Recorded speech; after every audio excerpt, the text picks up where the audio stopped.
नमस्कार, आप देख रहे हैं खबर विस्तार और मैं हूं आपके साथ अनुष्का। रीवा जिले में धान घोटाले की गूंज, मृत किसानों के नाम पर फर्जी पंजीयन, 59 किसानों का भुगतान अब तक लंबित। रीवा जिले में धान खरीदी को लेकर बड़ा घोटाला सामने आया। जिले के विभिन्न पंजीयन केंद्रों द्वारा अपात्र एवं मृत किसानों के नाम से फर्जी पंजीयन कर शासन की राशि का दुरुपयोग किया गया। यह सब कुछ पंजीयन केंद्रों और बिचौलियों की मिलीभगत से किया गया, जिससे पात्र किसानों को उनके हक से वंचित होना पड़ा। मध्य प्रदेश शासन के स्पष्ट निर्देश हैं कि केवल सिकमी एवं बटाईदार किसानों के पंजीयन शपथ पत्र सहित किए जाएं, किंतु रीवा जिले में इन आदेशों को ताक पर रखकर बड़े पैमाने पर फर्जी पंजीयन किए गए। कई किसानों की निजी भूमि का पंजीयन उनकी जानकारी के बिना अन्य व्यक्तियों के नाम पर कर दिया गया। सिमरिया तहसील का एक मामला तो और भी चौंकाने वाला है। यहाँ करीब 40 वर्ष पूर्व मृत किसान के नाम से नोटरी और पंजीयन केंद्र की मिलीभगत से फर्जी शपथ पत्र लगाकर पंजीयन कर लिया गया। यह प्रकरण जिले में चल रहे फर्जीवाड़े की हकीकत बयां करता है। इसी तहसील के अंतर्गत सेवा सहकारी समिति बीड़ा द्वारा पिछले वर्ष खरीफ 2024-25 में विजया वेयर हाउस हिनीता में धान खरीदी का कार्य किया जा रहा था, जहां लगभग 5000 क्विंटल धान घोटाला सामने आया। समिति प्रबंधक, खरीदी प्रभारी, ऑपरेटर और सर्वेयर पर आरोप है कि उन्होंने किसानों की धान को अपने पंजीयनों के माध्यम से निजी खातों में भुगतान करवा लिया, जबकि किसानों से वास्तविक रूप में कोई धान खरीदी ही नहीं हुई थी। घोटाले के बाद कलेक्टर रीवा के आदेश पर दोषी कर्मचारियों के विरुद्ध एफआईआर दर्ज करने के निर्देश जारी हुए थे। साथ ही प्रभावित किसानों को भुगतान कराने के भी आदेश दिए गए थे, लेकिन लगभग 1 वर्ष बीत जाने के बाद भी 59 किसान अब तक अपने धान का भुगतान पाने के लिए भटक रहे हैं। किसानों ने कई बार कलेक्टर कार्यालय पहुंचकर अपनी समस्या बताई, लेकिन अब तक किसी भी किसान को 1 रुपए तक की राशि नहीं मिली है। किसानों का कहना है कि प्रशासन द्वारा बार बार आश्वासन तो दिया गया, परंतु कार्रवाई और भुगतान आज भी अधर में लटका है। में आवेदन दिए हैं, क्या मामला है? दरअसल मैं आज यहाँ पर आया हुआ था 3 मुद्दों को लेकर के। एक तो हमारे रीवा जिले में एक ऐसा मामला सामने आया कि मरे हुए व्यक्ति भी स्टाम्प देने लगते हैं, 40 साल पहले मरे हुए। एक ये मुद्दा है, और एक मुद्दा है कि पिछले वर्ष हमारे विजय वेयर हाउस हिनौता में जो खरीदी हुई थी, जिसमें 59 किसानों का पैसा नहीं मिला है, इस मुद्दे को लेकर के। और एक मुद्दा है जो माननीय मुख्यमंत्री के एक पत्र से समर्थन मूल्य योजना में संकट के बादल गहरा गए हैं, ऐसा कुछ आशंका के दायरे में आ गई है। तो मैं आपको थोड़ा सा विस्तार पूर्वक बता दूं। सबसे पहले तो मैं आपको बता देना चाहता हूं कि हमारे रीवा जिले में मरे हुए व्यक्तियों के नाम से भी पंजीयन हो चुके हैं। जैसे कि एक व्यक्ति है मेरे यहाँ पे जिनकी मृत्यु 40 वर्ष पहले हो चुकी थी, कोटाग्राम के निवासी हैं, तिजिया करके, और उनका नोटरी ने शपथ पत्र बकायदे जारी कर दिया, और उसमें उन्होंने लिखा हुआ है कि मैं तिजिया सहमत देती हूँ, और ये आप देख सकते हैं नोटरी का ये पूरा दस्तावेज है। और इस प्रकार से फर्जी पंजीयन हो गया, मतलब मरा हुआ व्यक्ति भी आ गया। इस प्रकार से जिले में कितने प्रकार के फर्जी पंजीयन हुए हैं, ये सबसे बड़ा जीता जागता उदाहरण है। और इसके बाद में एक मामला है किसानों की काली दिवाली। आपको पता होगा पिछले वर्ष विजय वेयर हाउस में धान खरीदी का कार्य हुआ था सेवा सहकारी समिति द्वारा, और उसमें 5000 कुंटल का घोटाला हुआ। उस घोटाले को छुपाने के लिए रात्रि में आग लगवाई गई। जब रात्रि में आग लगाने के बाद भी घोटाला उजागर हो गया किसानों की तत्परता से, चूंकि आग बुझ गई, तो फिर 59 किसानों की सूची बनाई गई अधिकारियों कर्मचारियों के द्वारा, जिनकी धानों को इन्होंने, जो वास्तविक किसान थे जिनकी धानों को इन्होंने अपने खातों में फीड कर लिया था।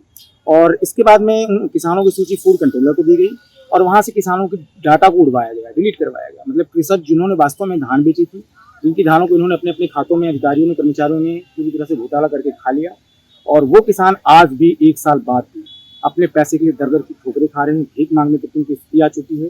कई बार उन्होंने कलेक्टर महोदय को भी शिकायत करी, धरना प्रदर्शन भी किया, उन्होंने सब कुछ किया। यहाँ तक कि 2 फरवरी को जब मुख्यमंत्री जी हमारे रीवा आए हुए थे, तो एक किसान जो है, अपने 59 किसान अपनी समस्या को लेकर के, अपने धान के पैसे को मांगने के लेकर के मुख्यमंत्री जी के पास जा रहे थे, तो बिछिया थाना में इनको गिरफ्तार करके 8 घंटे रखा गया, और बंधक प्रकार बना करके, मतलब अपनी धान का पैसा, फसल का किसान अपने खून पसीने की कमाई का पैसा मांगने गया, तो अधिकारियों ने घोटाला उजागर होने के डर से मुख्यमंत्री जी से नहीं मिलने दिया, और इन्होंने उन्हें गिरफ्तार करके वहां पे डाल दिया। आज 1 साल हो गए हैं, और 1 साल होने के बाद भी किसानों का पैसा अभी तक नहीं मिला है।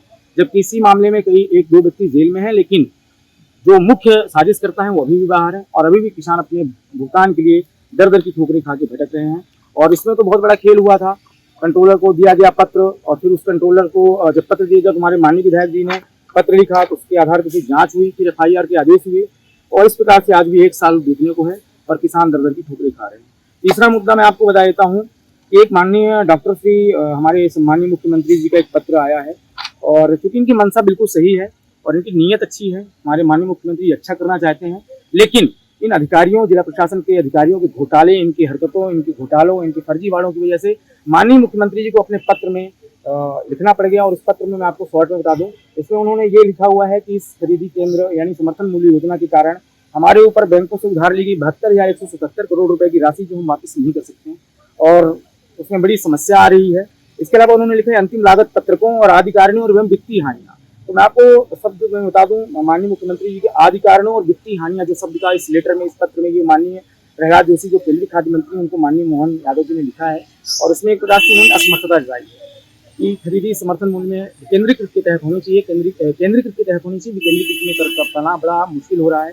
तो इस पत्र से कहीं ना कहीं संकट जो है, ये कहें या शंका कह सकते हैं कि गहरा गई है कि क्या समर्थन मूल्य योजना बंद होने की कगार में है और उसका कारण क्या, इन जो आदि कारणों शब्द का माननीय मुख्यमंत्री जी ने प्रयोग किया है और वित्तीय हानियां, उसका कारण ये है कि जिले में जो घोटाले हुए हैं। एक छोटा सा मैं उदाहरण देता हूँ, रीवा जिले में विगत 2 वर्षों में टोटल 94,32,083 कुंटल की खरीदी हुई, जिसमें से 93,81,566 कुंटल धान शासन को जमा हो गई। लेकिन 21,717 कुंटल धान केवल 2 सालों में, जिसकी अनुमानित कीमत है शासकीय समर्थन मूल्य के हिसाब से 5,14,49,112.85 रुपए, ये धान जमा ही नहीं हुई और इसी में किसानों का पैसा फंसा हुआ। और ये धान में ये कलेक्टर मैडम की ये जो अंतिम आंकड़ा नोट सीट है, इसमें स्वयं माननीय कलेक्टर महोदय के हस्ताक्षर होते हैं, अपर कलेक्टर के होते हैं, जिला सहकारी के मुख्य कार्यपालन अधिकारी के होते हैं, विपणन अधिकारी के होते हैं, MPWSC के, यानी कुल मिलाकर के सभी अधिकारियों का अंतिम आंकड़ा जाता है भोपाल। इसमें साफ साफ लिखा जाता है कि जिले में कितनी खरीदी केंद्र बनाई गई थी, कितने किसानों से कितनी खरीदी की। आज आप क्या मांग पत्र दिए हैं, आज क्या शिकायत हुई है? मैं इसी मुद्दे पे आ रहा हूँ। तो ये इसमें पूरा लिखा होता है और ऐसा नहीं कि प्रशासन को जानकारी नहीं है, इसमें आप देख सकते हैं शॉर्टेज जो शब्द लिखा है वो गबन है। और ये सारा घोटाले प्रकार से पूरी तरह से जो है यहाँ पर हो रहा है।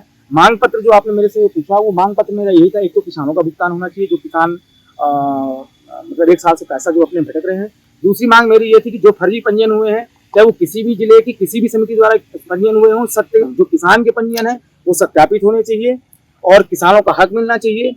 ऐसा ना हो कि किसानों की आड़ में बिचौलिए जो है घोटाला करने के उद्देश्य से बाहर की यूपी के धान लाके खपत करने के लिए किसानों की निजी भूमियों का अपने नाम पर पंजीयन करा करके और किसान अपनी पंजीयन ही ना करा पाए और वो किसान दर दर की ठोकरें खाएं और बिचौलिए उसका फायदा उठाएं।